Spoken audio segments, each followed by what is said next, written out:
amigo e querida amiga, é com grata satisfação que estamos aqui em caráter especial, porque estamos aqui para apresentar uma nova colaboradora do Raciocínios Espíritas, nova no que tange a apresentação de conteúdos doutrinários pelo canal, porque já é uma colaboradora que há algum tempo vem nos ajudando nos bastidores, seja na gravação de vídeos, seja na edição de alguns vídeos, o que tem nos ajudado muito para não sobrecarregar uma ou outra pessoa que nos ajuda nesse mistério, tanto quanto oferecendo os seus recursos técnicos intelectuais e também os recursos humanos, a disponibilidade de tempo. Eu me refiro à nossa querida amiga Patrícia Lins, que tem inclusive escrito alguns artigos, alguns textos doutrinários e lançado na rede virtual de computadores, a internet. Inclusive, nós temos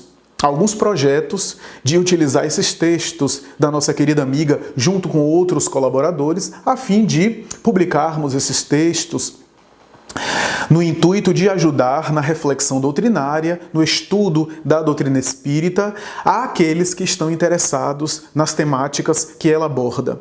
E hoje, com grande júbilo, oferecemos a você, caro amigo que nos acompanha, a contribuição dela a respeito de um dos temas palpitantes da doutrina espírita. Eu tenho certeza que vocês vão gostar, assim como eu irei gostar também, de ouvi-la falando e entretecendo considerações da maravilhosa doutrina espírita. Vamos assistir. Olá, amigos. Eu me sinto extremamente lisonjeada e ditosa de estar aqui hoje falando com vocês, por 3 razões principais e muito especiais. Primeiro, esse é um vídeo para o Raciocínios Espíritas, uma iniciativa a qual eu admiro muito. Eu vejo um valor extremamente importante e significativo para o Raciocínios Espíritas, de ser uma fonte segura de instrução e difusão da doutrina espírita, e também uma fonte de lenitivo às aflições de milhares de pessoas sequiosas de conhecimento e de consumo. Em segundo lugar, por ter sido um convite imerecido de um querido amigo, um grande irmão em Cristo, que é o Flávio Santos.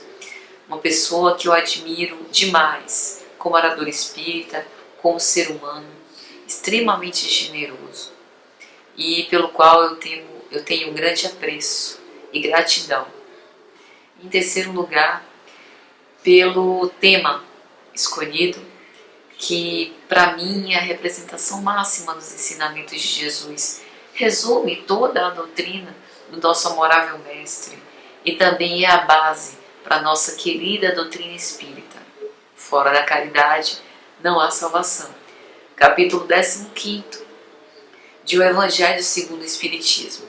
Então nós vamos aqui conversar muito despretensiosamente sobre esse tema tão rico, tão vasto, tão belo e tão importante. Na verdade, o verbete caridade provém do latim caritas, que alude ao amor a Deus, ao amor ao próximo, e também está presente no grego, vindo do caritas, que alude a graças. Tanto que na mitologia grega nós temos a figura das deusas da felicidade, ou das 3 graças. A primeira delas, Thalia, que está relacionado com florescer, né? Com desabrochar das flores. A segunda, deusa, a Eufrosina, que está relacionada com a alegria. E a terceira, Abigail, em algumas traduções, Aglaia, que está relacionado com o iluminamento e também com o esplendor.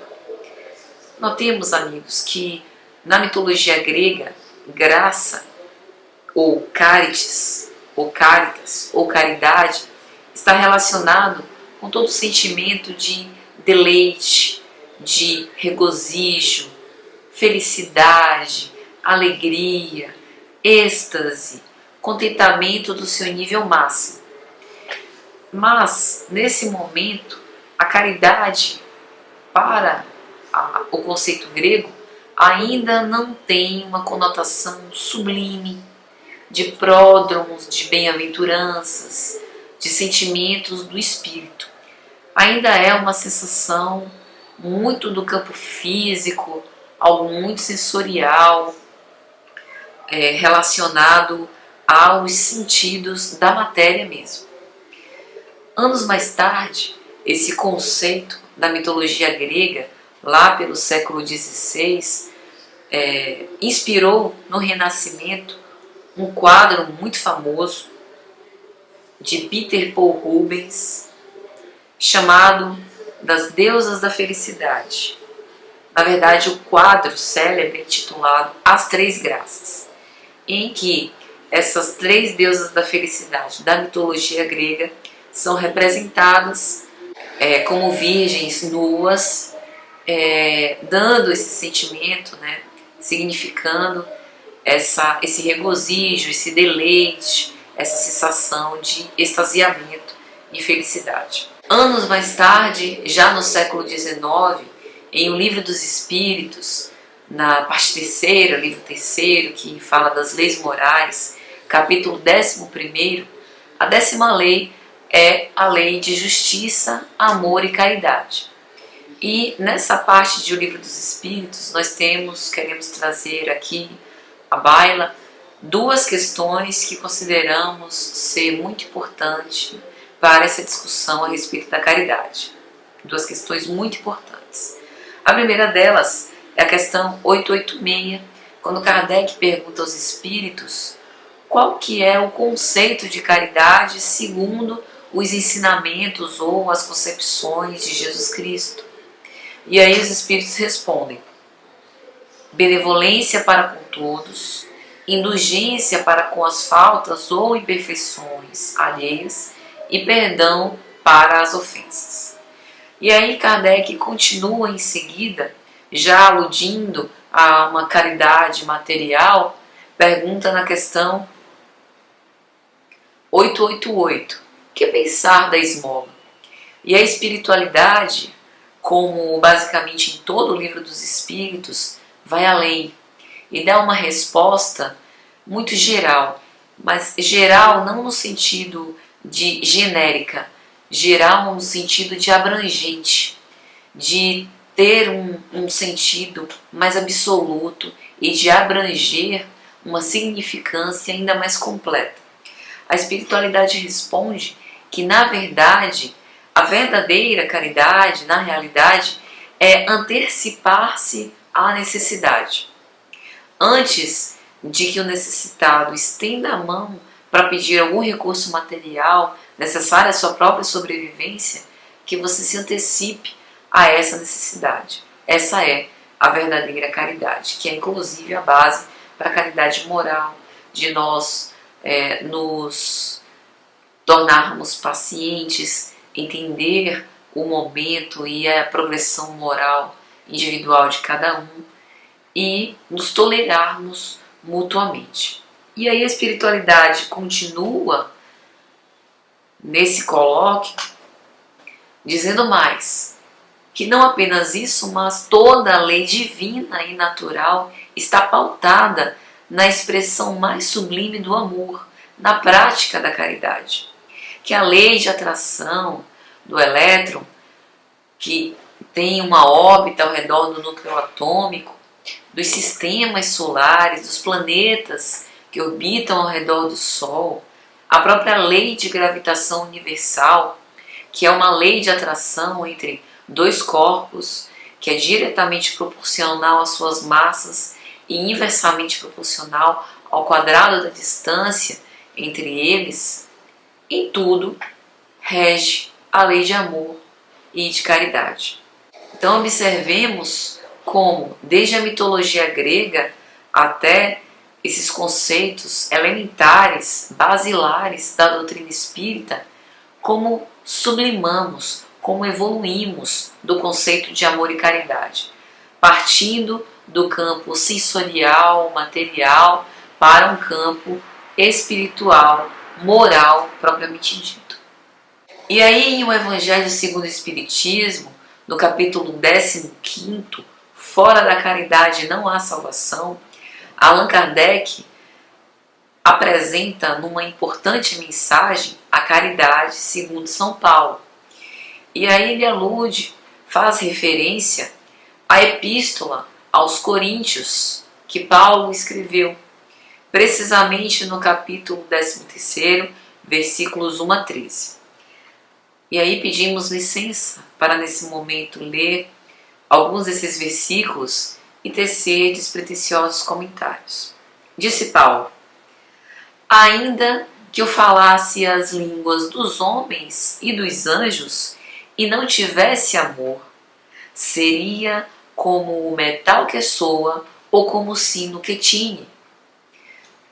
Segundo a nossa compreensão, o que Paulo traz aqui é que mesmo que nós tenhamos o dom da oratória, mesmo que nós conheçamos diversos idiomas, saibamos falar para públicos diversos, se nós não tivermos uma vivência prática dos ensinamentos que estamos proferindo, nós não teremos autoridade moral suficiente e seremos apenas repetidores de palavras, um discurso vazio.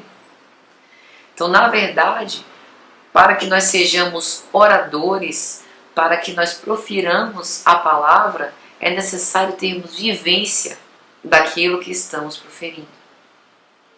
E aí Paulo continua: e ainda que tivesse o dom de profecia e conhecesse todos os mistérios e toda a ciência, e ainda que eu tivesse toda a fé, de maneira tal que transportasse os montes, e não tivesse amor, nada seria.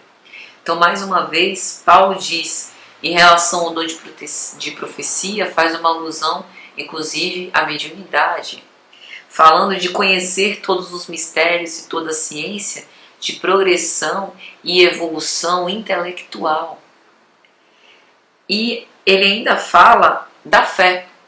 Então, na verdade, a fé sem amor também não vale nada. O que isso quer dizer? A fé, acreditar nos ensinamentos cristãos. Isso significa, amigos, que se nós aceitamos os ensinamentos do Cristo, nós precisamos viver.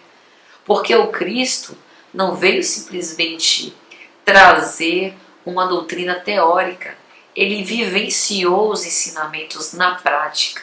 Mostrou como amar. E quem se considere cristão precisa amar.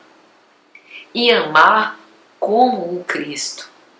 E para saber como amar, isso não é um conhecimento teórico que a gente aprende. A gente precisa ter conhecimento como ciência e fazer na prática. Treinar dia a dia, pouco a pouco. Começar com um amor bastante imperfeito, instintivo, que nós vamos ver mais pra frente, segundo as nuances de amor que Joana de Ângeles nos traz em sua obra psicológica. Então a gente começa com um amor bastante rudimentar e vai brilhando.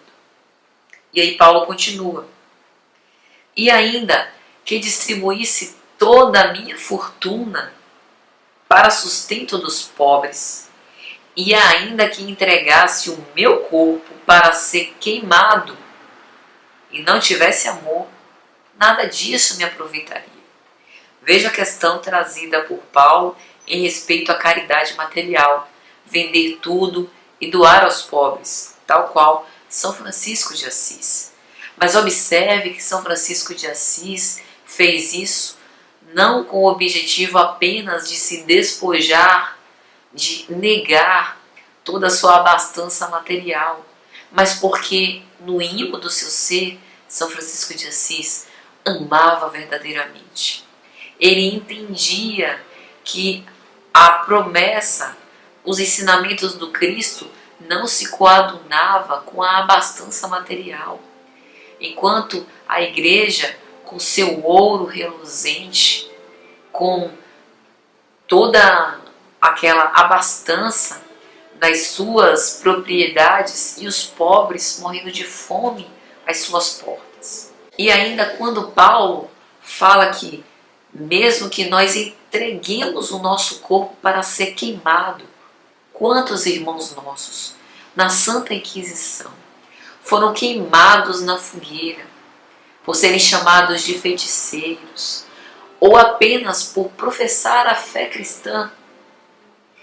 Mas na realidade, entregar-se em holocausto, render-se, é amar.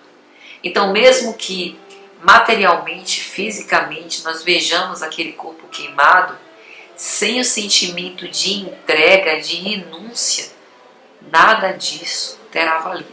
É isso que Paulo nos mostra. E aí Paulo continua, porque em parte conhecemos, em parte profetizamos, mas quando vier o que é perfeito, então o que é em parte será aniquilado. É justamente essa progressão do amor. Hoje, se nós conhecemos o amor hoje de uma forma muito parcial, imperfeita, instintiva, não tem problema. Se nós conhecemos o amor em parte, vamos praticar também o amor em parte. Porque quando nós tivermos progredido moralmente o suficiente para viver o amor ágape na sua plenitude, tudo que é imperfeito vai ser aniquilado. E aí nós vamos transpor completamente de plano.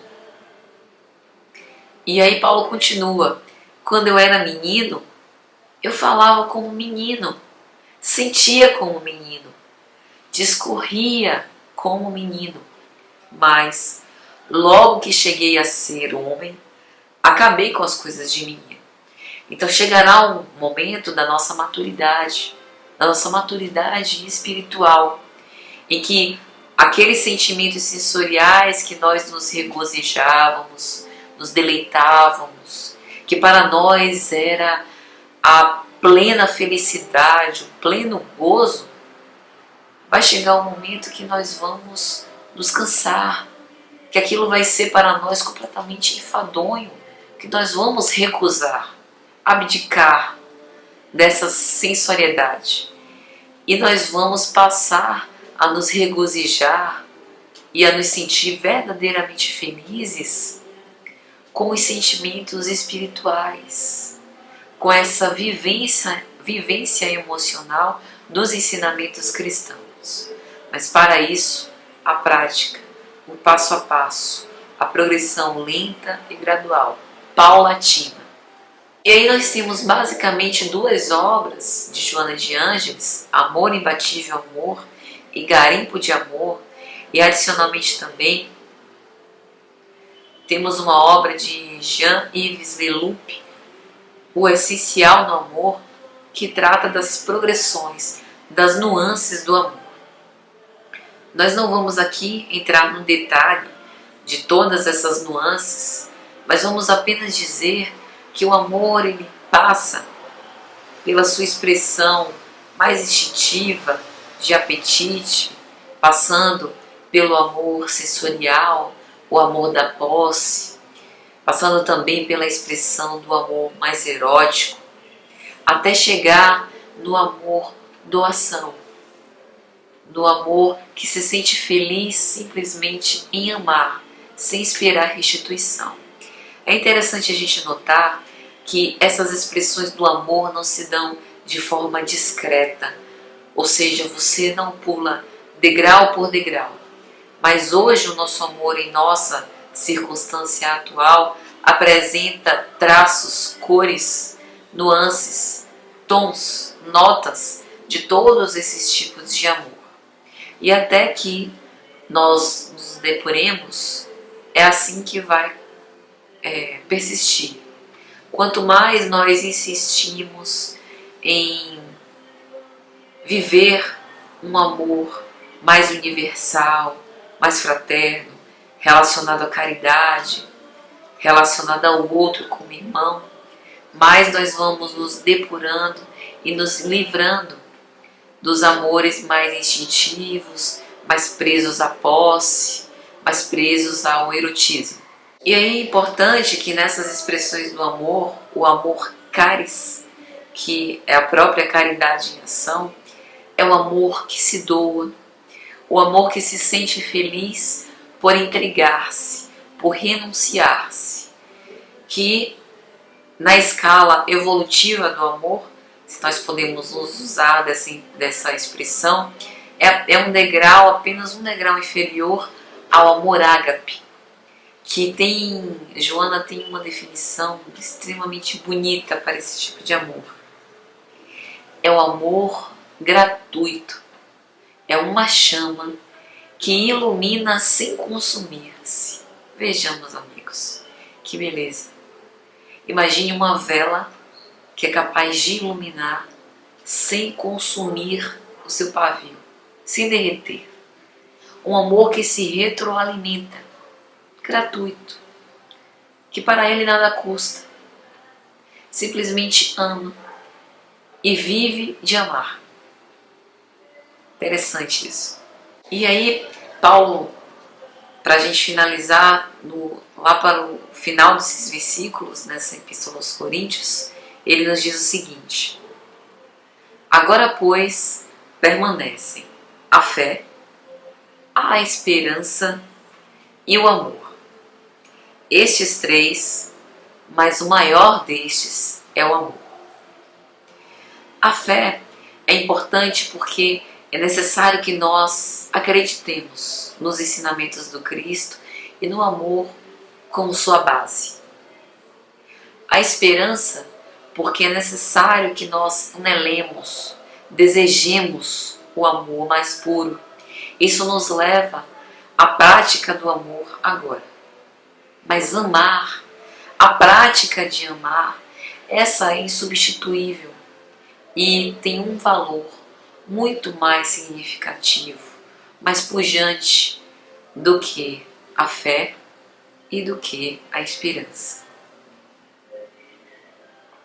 Amigos, eu espero que vocês tenham gostado, que nós possamos nos amar cada vez mais, nos amar muito, nos amar fraternalmente. O amor é livre. Nós podemos amar todos os nossos irmãos com um sentimento mais puro e fraterno, e nós devemos fazer isso. O amor é capaz de apagar as nódoas, de dissipar as máculas do nosso perispírito. O amor, e somente o amor, é capaz de nos elevar de plano. Que nós nos amemos sempre, que nós nos amemos muito e que nunca nos cansemos de nos amar. Que a paz de Jesus esteja com todos nós, hoje, agora e sempre. Que Ele seja sempre louvado.